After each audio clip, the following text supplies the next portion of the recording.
রাত ৩টা বাজে। সবাই গভীর ঘুমে ঘুমিয়ে আছে। ঘুম নেই শুধু ৩টি মানুষের চোখে, তে, জাংকুক আর জিমিন। এর ঘুম আসছে না দেখে পুরো রুম জুড়ে সে পায়চারি করছে। কি করবে কিচ্ছু বুঝতে পারছে না সে, কোনো কিছুতেই শান্তি পাচ্ছে না সে। তাই ডায়েরি নিয়ে বসে পড়লো। তের যখন খুব বেশি মন খারাপ হয় তখন সে কাউকে কিচ্ছু বলে না, চুপচাপ ডায়েরিতে তার মন খারাপের কারণ লিখে রাখে। জিমিন বারবার সুগাকে কল করেই যাচ্ছে, সুগার ফোন বন্ধ দেখাচ্ছে। এর আগে অনেকবার সুগাকে কল করেছে কিন্তু জিমিনের কল বারবার কেটে দেওয়া হয়েছে। এখন তো ফোন বন্ধ বলছে। জিমিন কি করবে কিচ্ছু বুঝতে পারছে না, মাথা কাজ করছে না তার। তবে কি শেষ আশাটাও শেষ হয়ে গেল? এই কথা বলেই বালিশে মুখ গুজে কান্না করতে লাগলো জিমিন। তুই বসে বসে লেখালেখি করছিল, হঠাৎ করে পেছনে কারো উপস্থিতি টের পেয়ে পেছনে তাকালো। এত রাতে জাংকুককে দেখে তুই কিছুক্ষণের জন্য স্থির হয়ে যায়। অন্য সময় হলেই ভয় চিৎকার করে পুরো বাসা এক করে ফেলতো। আজ কেন জানি ভয় পেতে ইচ্ছেও করছে না তার। জাংকুককে হঠাৎ করে দেখে তে তখন বলে উঠল, এ কি স্যার, আপনি এত রাতে এখানে কেন? কি করতে এসেছেন? কোনো সমস্যা হয়েছে বুঝি? আপুর সাথে কথা বলবেন? জাংকুক তের ঠোঁটে হাত চেপে দিয়ে বলল, চুপ, একদম চুপ, একটা কথাও বলবে না। এত জোরে জোরে কথা বলছো কেন তুমি? সবাই জেগে যাবে তো, আস্তে কথা বলো। তে এবার আস্তে আস্তে করে বলল, কি হয়েছে স্যার, এত রাতে কি করতে এসেছেন এখানে? জাংকুক তখন আস্তে করে মন খারাপ করে বলল, তে চলো না আমরা পালিয়ে যাই।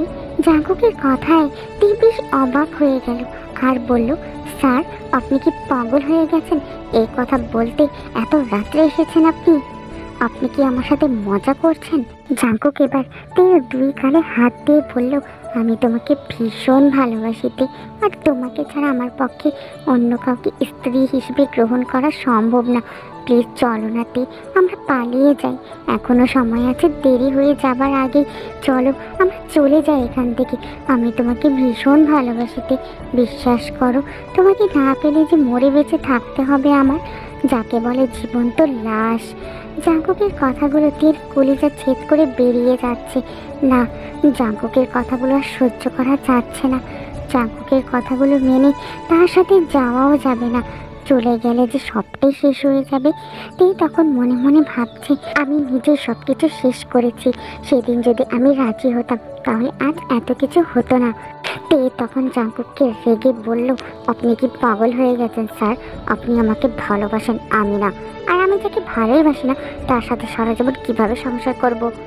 জাংকুক তখন বলল, তাহলে তুমি একটু বোঝার চেষ্টা করো তে, আমি তোমাকে ভালোবাসি, আমি জিমিনকে ভালোবাসি না। তাহলে জিমিনের সাথে কিভাবে সারা জীবন আমি সংসার করব? আমি আর পারছি না তে, সত্যি আমি হেরে গেছি।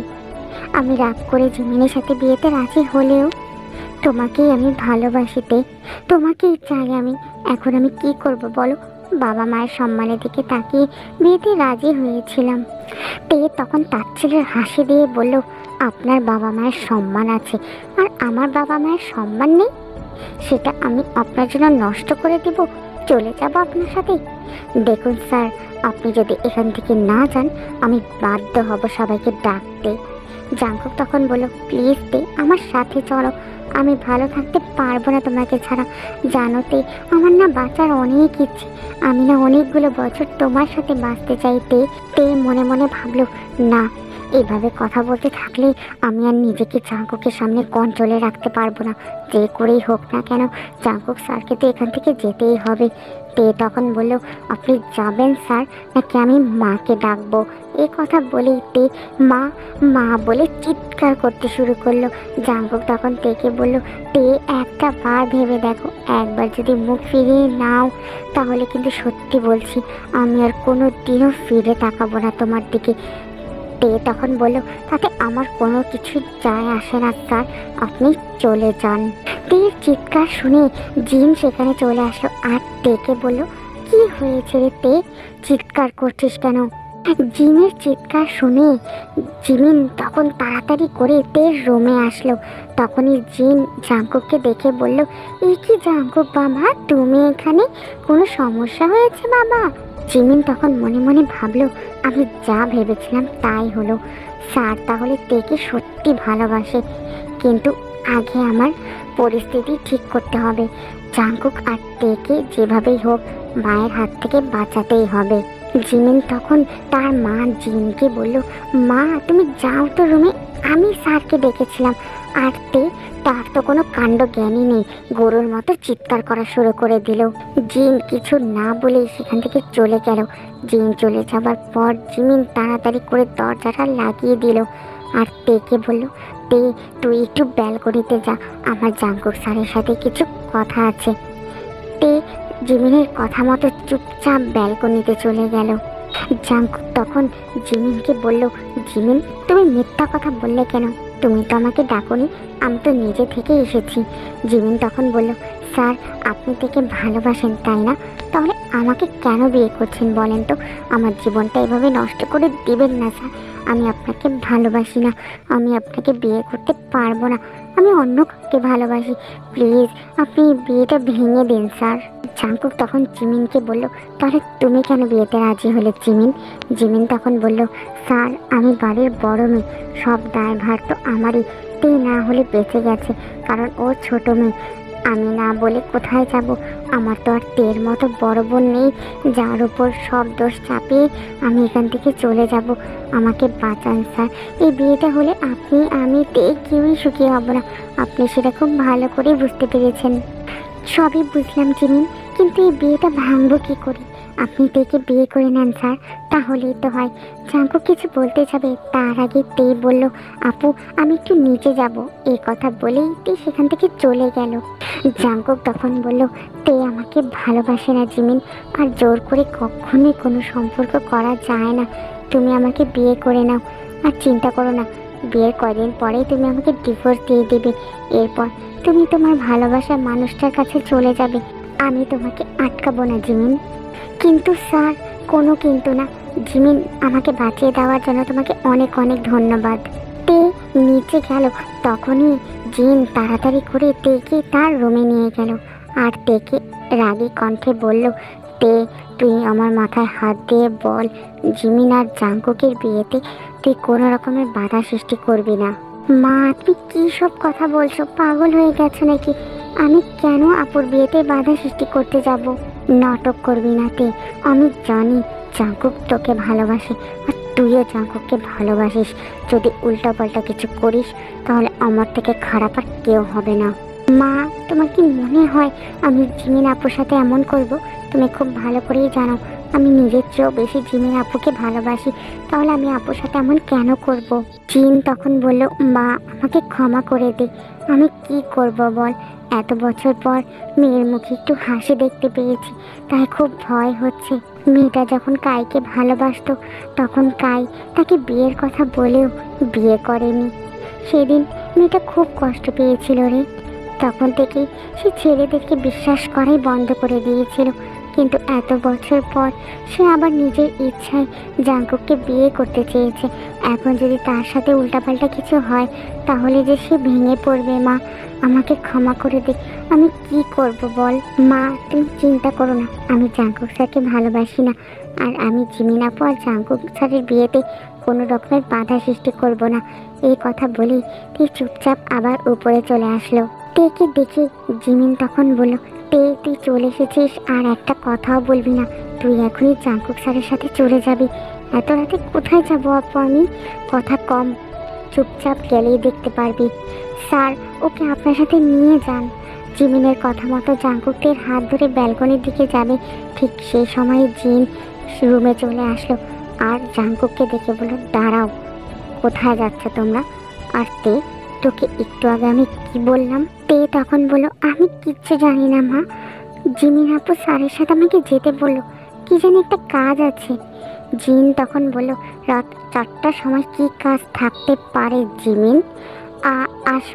আসলে মা, জিমিন আর কিছুই বলতে পারলো না। তার আগে জিন জিমিনের গালে থাপ্পড় বসিয়ে দিল আর বলল, খুব বেশি বড় হয়ে গিয়েছিস তাই না? বেশি পাকনামি করলে আমার চেয়ে খারাপ আর কেউ হবে না। এই কথা বলেই জিন সেখান থেকে চলে গেল। জিমিন তখন চিৎকার দিয়ে বলল, সব তোর জন্য হয়েছে। তুই আমার জীবনটা শেষ করে দিলি। তুই কবে নিজের ভালো বুঝবি বলতো? পাগলও তো নিজের ভালো বুঝে, তাহলে তুই কেন নিজের ভালো বুঝতে চাইছিস না? তুই কেন বুঝতে চাচ্ছিস না জাংকুক স্যার তোকে ভালোবাসে? জাংকুক তখন তেকে বলল, শেষবারের মতো বলছি, যাবে আমার সাথে? তখন বলল, লজ্জা করে না আপনার? কাল আপনার বিয়ে, আর আজ আমাকে এসব কথা বলছেন আপনি? আপনারা ছেলে মানুষ এমনই, একটা দিয়ে হয় না, তাই না? হাজারটা চাই আপনাদের। সব আপনার জন্য হয়েছে, আপনার জন্য আজ আমার দুই বোনকে এতগুলো কথা শুনতে হলো। আপনি চলে যান এখান থেকে, আমার মুখের সামনে থেকে যান আপনি, আর কোনোদিনও যেন আপনাকে দেখতে না হয় আমার। জাংকুক রেগে সেখান থেকে চলে গেল। জিমিন তখন তেকে বলল, তুই এমন কেন করছিস? তুই কেন বুঝতে চাইছিস না? এই বিয়েটা হলে আমরা তিনজনের মধ্যে কেউই সুখী হব না, তাও তুই কেন এরকম জেদ ধরে বসে আছিস? তখন বলল, আপা আমি কী করবো বলো? আমি অভিমান করে জাংকুক স্যারকে না করেছিলাম, ভেবেছিলাম জাংকুক স্যার ওই বিয়েতে রাজি হবে না, আমাকে মানানোর চেষ্টা করবে, কিন্তু জাংকুক স্যার তো হুট করে বিয়েতে রাজি হয়ে গেল। এখন আমার আর কী করার আছে বলো? আপু তুমি চিন্তা করো না, তুমি বিয়ের পর জাংকুক স্যারকে অনেক ভালোবাসা দিও, এত ভালোবাসা দিও যেন জাংকুক স্যার আমার কথাই ভুলে যায়। জিমিন তখন তেকে জড়িয়ে ধরলো আর বলল, তুই এত ভালো কেন বলতো? আমাকে ক্ষমা করে দে বোন, আমি সবসময় তোর সাথে খারাপ ব্যবহার করেছি, তাই না? কিন্তু আমি কি করতাম বল? আমি যখন কাইকে ভালোবাসতাম তখন তুই সব সময় বলতি কাই ভালো না, সে শুধু আমার সাথে টাইম পাস করছে, সে অন্যান্য মেয়েদের সাথেও তার নাকি সম্পর্ক আছে। কিন্তু আমি তোর কথা কখনোই বিশ্বাস করিনি, ভেবেছিলাম তুই আমার আর কায়ের মাঝে আসার চেষ্টা করছিস, তাই তোকে পছন্দ করতাম না।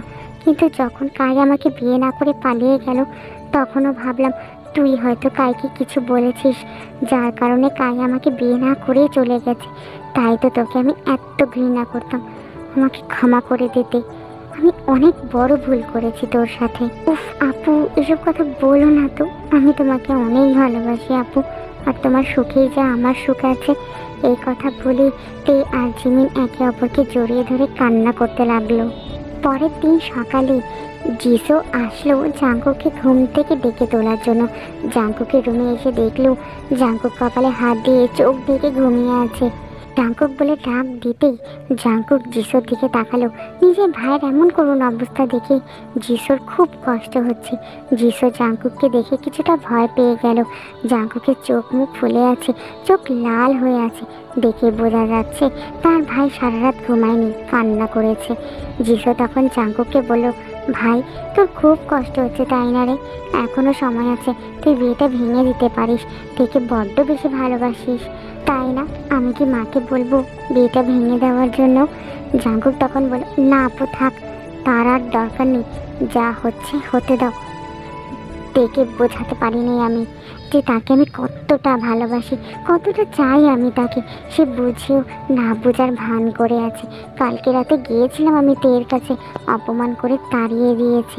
আর যাই হোক, জোর করে কারো ভালোবাসা পাওয়া যায় না আপু, তে আমাকে ভালোবাসে না। প্লিজ তুমি চলে যাও, আমি একটু ঘুমাবো, সারা রাত ঘুমোতে পারিনি। নিজে ভাইয়ের এমন অবস্থা দেখে জিসোর আর ভালো লাগছে না। তার রাগী ভাইটা এত শান্ত হয়ে গেল কি করে? সে তখন মনে মনে ভাবলো সব কিছুর জন্য দায়ী তের জন্য আমার ভাইয়ের আজ এই অবস্থা হয়েছে। এরপর সে আবারও চিন্তা করলো, কিন্তু সে তো বাচ্চা মানুষ, সে কি এত কিছু বোঝে? তাকে ভালো করে বোঝালেই হয়তো সে বুঝতে পারতো। জাংকুক হয়তো দেখে ভালো করে বোঝাতেই পারে নাই। তখন জাংকুককে বলল, তুই চিন্তা করিস না, আমি দেখে বোঝাবো, ও ঠিকই বুঝবে। জাংকুক তখন বলল, আর কাউকে কিছু বোঝাতে হবে না আপু, তুমি যাও, আমি ঘুমাবো। জিসো তখন বলল, কত যে ঘুমাবি তা আমার ভালো করেই জানা আছে, এখন বসে বসে কান্না করবি, আমি বুঝি না মনে করেছিস? শোন, আমি তোর বড় বোন, ছোট থেকেই তোকে মানুষ করেছি, তাই তোর মনে কখন কি চলে সব আমি জানি। জাংকুক মাথা নিচু করে ফেললো। জিসো আর কোনো কথা না বলে সেখান থেকে চলে গেল।